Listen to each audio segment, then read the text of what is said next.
Exam से कुछ दिन पहले तुम्हारी नई एनसीईआरटी रिलीज हो गई है, तो अब घबराने की कोई जरूरत नहीं है। क्या क्या चेंजेस है मैं आपको फटाफट से बता देती हूँ। जो करेक्शन है वो है रेस्पिरेशन इन प्लांट्स में। इस डायग्राम में आपको याद होगा कि पुरानी एनसीईआरटी में यहाँ पे 2 प्रोटोन लिखा हुआ है। दो करेक्ट थिंग इज कि 4 प्रोटोन से एक एटीपी बनता है, जो कि तुम्हारे टेक्स्ट में भी दिया हुआ है। तो अब डायग्राम में भी ये वाला करेक्शन आ गया है।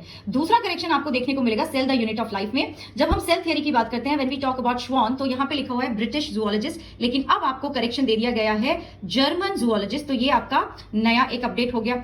एंड इसी चैप्टर में एक और आपको करेक्शन है। ओवरव्यू ऑफ सेल टॉपिक की बात करते हैं तो इसमें आपको एक लाइन देखने को मिलेगी, in both prokaryotes and eukaryotic cell a semi fluid matrix called cytoplasm occupies the volume of the cell, which is correct. ठीक है, सेमी फ्लूइड होता है, लेकिन जब हम प्रोकैरियोट्स का डिस्क्रिप्शन पढ़ते हैं तो वहां पर ये दिया हुआ है the fluid matrix filling the cell of the is the cytoplasm. अब इसको इसकी जगह सेमी फ्लूइड कर दिया गया है। अगला जो करेक्शन है वो है लोकोमोशन एंड मूवमेंट में। जब हम स्कल की बात करते हैं तो आपकी एनसीईआरटी में लिखा हुआ है a single U shaped bone called hyoid is present at the base of the buccal cavity and it is also part of the skull। तो अब इस लाइन को हटा दिया जाएगा क्योंकि this is not included in the skull, तो ये स्कल का पार्ट नहीं है हायोइड बोन।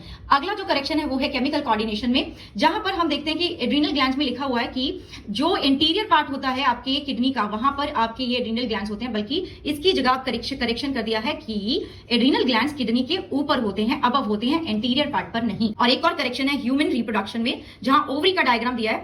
आप देखेंगे कि पुरानी एनसीईआरटी में ओवम लिखा हुआ है इसको, जबकि टेक्निकली ये सेकेंडरी oocyte होता है। तो अब नई एनसीईआरटी में भी इसको करेक्ट कर दिया गया है। अगर ये डायग्राम आता है तो आपको सेकेंडरी oocyte ही लिख के आना है। अच्छा, कल मैं पूरी की पूरी बायोलॉजी की एनसीईआरटी एग्जाम्पल कराने वाली हूँ, जहां से आपके डायरेक्ट क्वेश्चन आ जाते हैं नीट के पेपर में। कुछ 400 से 500 क्वेश्चन हम करने वाले हैं। लिंक आपको चैनल के नाम के नीचे मिल जाएगा। तो कल सुबह 9 बजे आप सब पहुंच जाना।